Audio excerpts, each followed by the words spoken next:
سیدھے راستے پہ گامزن رہیں گے۔ اب جتنے لوگ فعل الہی پہ بنیاد رکھیں گے وہ شیطان کے راستے پہ چلیں گے، اور جتنے لوگ امر الہی کے اوپر بنیاد رکھیں گے وہ اللہ کے نبیوں کے راستے پہ چلیں گے۔ جتنے لوگ فعل الہی پہ بنیاد رکھیں گے، اب سن لیجئے، جتنے لوگ فعل الہی یعنی شیطان کے راستے پہ چلیں گے تو وہ مایوسی پائیں گے یا تکبر، یا تو مایوس ہوں گے یا متکبر ہوں گے، اور جتنے لوگ امر الہی کے راستے پہ چلیں گے، انبیاء کے راستے پہ چلیں گے تو وہ صرف ایک ہی چیز پائیں گے، لا خوف علیہم ولا ہم یحزنون، نہ انہیں کوئی خوف رہے گا اور نہ وہ کسی غم میں مبتلا ہوں گے۔ یہ ہے ان کی نشانی۔ یہاں یہ ہے جو سمبل ہے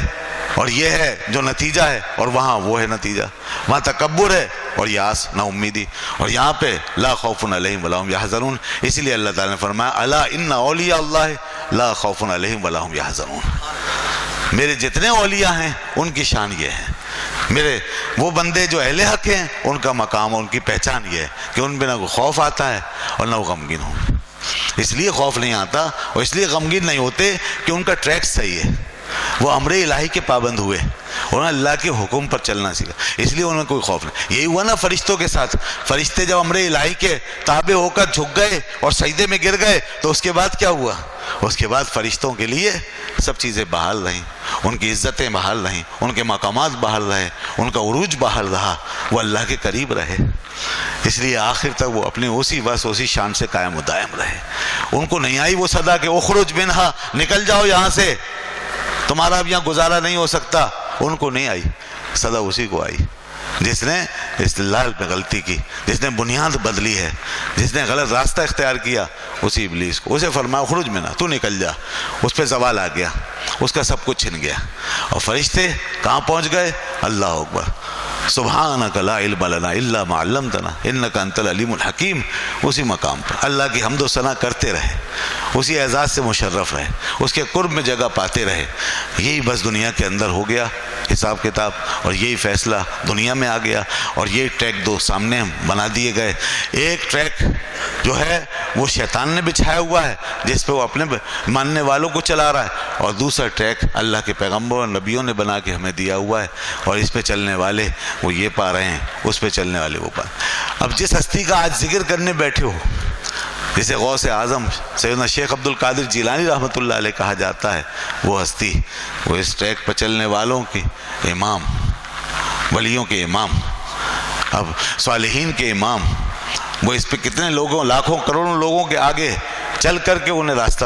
بتانے والے، ان کی رہنمائی کرنے والے، وہ ہستی حضرت غوث اعظم۔ اسی لیے آج ایسے لوگوں کا دن منایا جاتا ہے، اسی لیے ایسی ہستیوں کو یاد رکھا جاتا ہے، تاکہ ہم اس حقیقت کو ہمیشہ اپنے سامنے رکھ سکیں کہ دیکھو یہ امر الہی جو ہے یہ سب اس کے معجزے ہیں، یہ امر الہی کے راستے پہ چلنے کے معجزے ہیں، امر الہی کے راستے پہ چلنے کے نتائج ہیں کہ یہ لوگ پیدا ہوتے ہیں۔ اس لیے کہ اس طرف دوسرے ٹریک پر چلنے والے کا حال تو وہ تھا جو دنیا میں جس کو منوانے کی ضرورت نہیں، وہ خود اپنے آپ کو منواتا رہتا ہے، اس کے ماننے والے، اس کے فالوورز خود ہی پیدا ہوتے رہتے ہیں، لوگوں کے اندر نفس ہے جو انہیں اسی طرف لے جاتا رہتا ہے، گمراہ ہونے والے بے شمار ہیں، لہذا اس کے ماننے والے اس کا دن منائے یا نہ منائے کوئی فرق نہیں پڑتا، اس کا کام تو ہو رہا ہے، اس لیے کہ اس کے ماننے والے دنیا میں پیدا ہوتے رہیں گے۔ مگر ادھر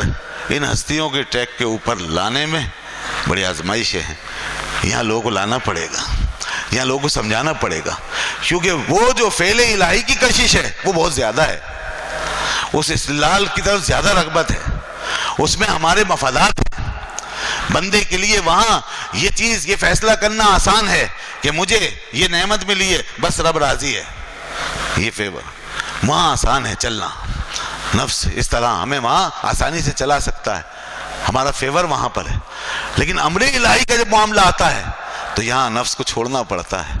یہاں رب کی رضا ڈھونڈنی پڑتی ہے، یہاں دو متضاد کیفیتوں کے بیچ میں رب کی رضا کی تلاش کرنی پڑتی ہے، یا انسان کو عین ممکن ہے عین خوشحالیوں کے بیچ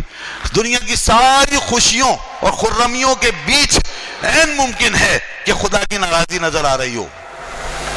عین ممکن ہے، یہ ہو سکتا ہے. امر الہی پہ نظر کرو گے تو معلوم ہوگا کہ تم دنیا میں اتنے اونچے جانے کے بعد بھی خدا کو راضی نہیں کر سکے. اور اسی طریقے سے یہاں عین محرومیوں کے بیچ، بے بسیوں بے کسیوں کے بیچ، عجز و انکسار کے بیچ، بے بسیوں محرومیوں کی حالت میں، غربت میں، افلاس میں، درماندگی میں، وحشت میں، عین اس حالت میں جہاں ہر طرف اندھیرا تھا، خدا کی رضا کی روشنی چمک رہی ہے. یہ معاملہ